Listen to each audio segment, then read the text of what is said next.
यही बात कहती है कि हमारे लिए कुछ करिए, उसे ऐसा लगता है कि हम लोक प्रतिनिधि है तो बड़ी उम्मीदें हैं और मेरी जिंदगी में अगर कुछ बदलाव आ सकता है तो आप कर सकते हैं। ये अलग बात है कि इसके अंदर कितनी सच्चाई है, हम यहाँ पर बोलकर तो जाते हैं। आज जब हम बोलेंगे तो पूरी दिल से बोलेंगे और बहुत उम्मीद करेंगे, क्योंकि ये जितना भी ये सदन है, हम अलग अलग राजनीतिक पार्टियों से आते होंगे, लेकिन हकीकत ये है कि हमने मौत को बहुत करीब से देखा है। कोरोना के पीरियड के अंदर कौन अमीर था, कौन गरीब था, कितना बलवान था, किस राजनीतिक पार्टी, किस जाति, किस धर्म का था, कोई मायने नहीं रखा। मौत आई और सबको लेकर चली गई। ये तो हम खुशनसीब हैं कि हम जिंदा रह गए। और अब हमारा ये दायित्व है कि जो लोग मौत के करीब जा रहे हैं उनको कैसे जिंदा रखा जाए करके। आंगनवाड़ी आशा वर्कर्स 1975 के अंदर उस वक्त की प्रधानमंत्री इंदिरा गांधी के दौर में ये शुरू हुई थी। 38 स्कीम्स इसके जरिए चलाए जाते थे और उस वक्त जब ऑनरेरियम के तौर के ऊपर 1975 के अंदर दिए जाते थे। करीब करीब हम 50 साल आ गए हैं। मेहनत उनकी इतनी ज्यादा होने के बावजूद भी आज एक आंगनवाड़ी, एक आशा वर्कर कितना पैसा कमाती है, ये हम सब के लिए बहुत ही शर्म की बात होनी चाहिए। क्योंकि इस मुल्क के अंदर, इसके अंदर राजनीति नहीं कर रहा हूं मैं, लेकिन हम स्मारक बनाने के ऊपर, हम पुतले बनाने के ऊपर हम हजारों करोड़ रुपया खर्च करते हैं। ये जो आंगनवाड़ी सेविकाएं हैं, ये क्या काम कर रही है?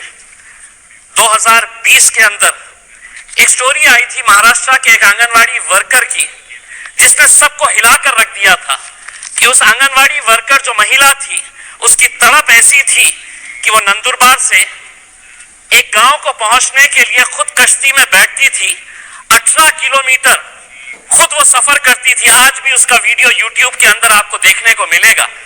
18 किलोमीटर वो पानी के अंदर खुद कश्ती चलाते हुए जाती थी, ताकि वहां पर उस गांव के दूसरे किनारे पे जो ट्राइबल के बच्चे हैं, उनकी देखभाल, उनको अंडे पहुंचाने का, उनको दूध पहुंचाने का, उनकी माताओं की हालत देखने का, वो बच्चे पढ़ रहे हैं क्या नहीं ये देखने का।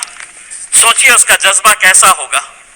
और उसे मिलता क्या है, उसके बदले के अंदर उसे हासिल क्या हो रहा है। आज आंगनवाड़ी वर्कर्स की अगर हम पगार अगर देखेंगे, सैलरी देखेंगे, हम तो सांसद हैं, अपनी पगार बढ़ाना है तो हम एक झटके के अंदर बढ़ा सकते हैं और हजारों रुपये से बढ़ा सकते हैं। इनकी सैलरीज क्या है? मैं मेरे महाराष्ट्र के हद तक की बात करता हूं। आंगनवाड़ी वर्कर को कितना पैसा दिया जाता है? तो 8,500 जो मेन आंगनवाड़ी वर्कर है, जो आंगनवाड़ी वर्कर मिनी जिसे कहा जाता है, उसको सैलरी दी जाती है 4,500 रुपये, और जो दूसरी है उसे महज 5,000 रुपये। तो आंगनवाड़ी वर्कर्स की अगर हम सैलरी देखेंगे तो वो 4,500 रुपये से 8,000 रुपये। सुबह 8 बजे से लेकर दोपहर में 3 बजे तक काम करना, और काम करना भी ऐसा कि उन्हें पूरा प्रोग्राम दिया हुआ होता है। वो घर पर बैठ नहीं सकती है, क्योंकि जितना काम करेगी उतना पैसा मिलेगा।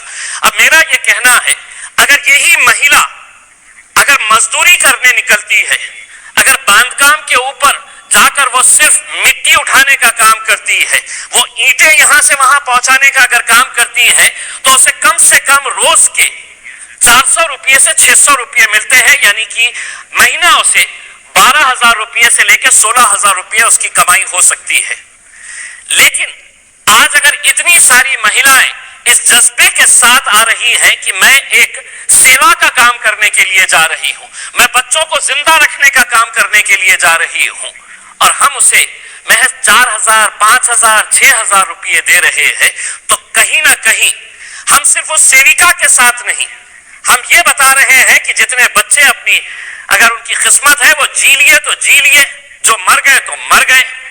हम इस हिसाब से उनको दे रहे हैं कि हम तो तुमको बुला रहे हैं, हम इतना पैसा देंगे और तुम ये काम करना है करो।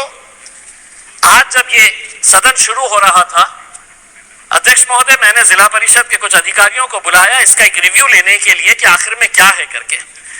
मैंने एक अधिकारी से पूछा कि हमारे जिले के अंदर चाइल्ड मॉर्टेलिटी क्या है करके, तो उसका तुरंत जवाब था बहुत कम है।